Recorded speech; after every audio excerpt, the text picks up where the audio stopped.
There's a burning bush in Page, Arizona, right on the corner of South Lake Powell Boulevard and Coppermine Road.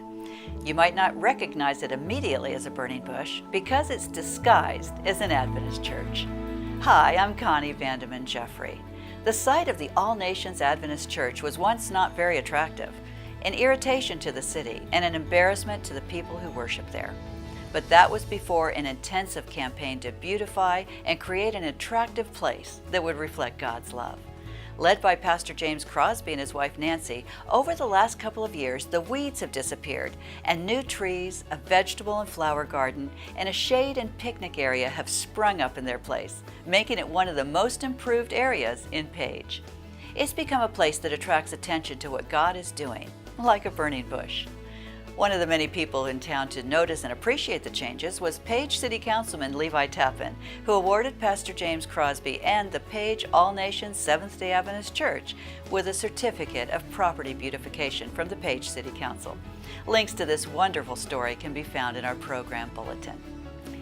The Association of Adventist Women is the oldest continuously operating organization of Adventist women.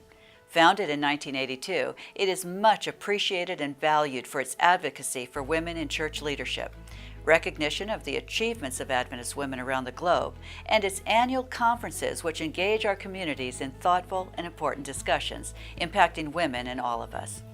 The 2018 AAW conference is called Unveiling: Women, Faith, and Sexual Abuse.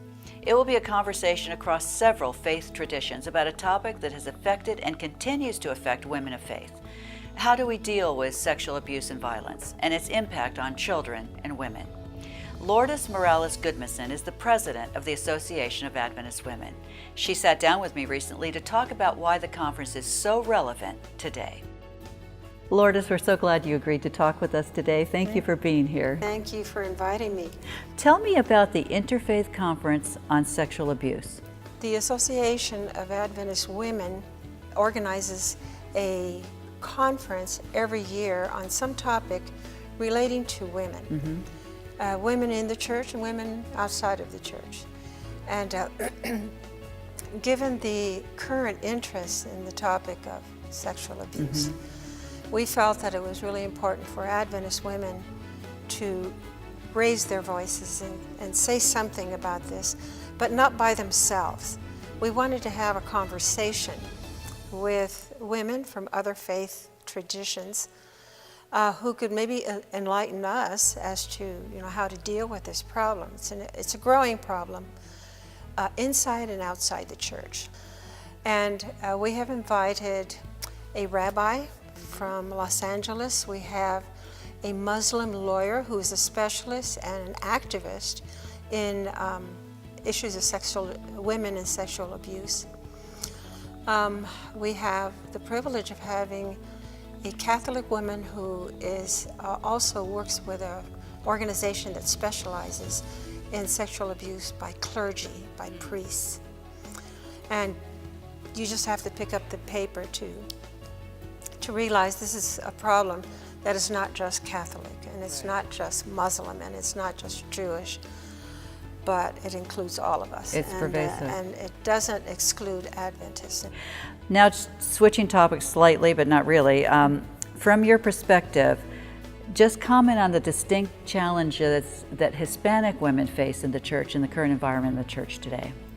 Challenges of dealing with sexual abuse in the home, but not being able to talk about it anywhere, including the church.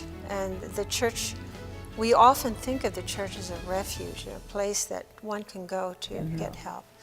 I think that's a challenge probably facing Adventist women all over the United States and the world, is finding that the church can be a place that is safe for them to be believed, right, that they are experiencing these things in their home or in their workplace or even in the church.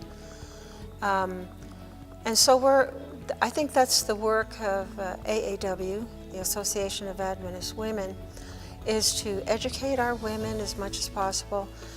They may feel that if they do bring up a topic like this, that they will be seen as being unfaithful or a betrayal to their church. And I think that now in the 21st century, that's hardly the case.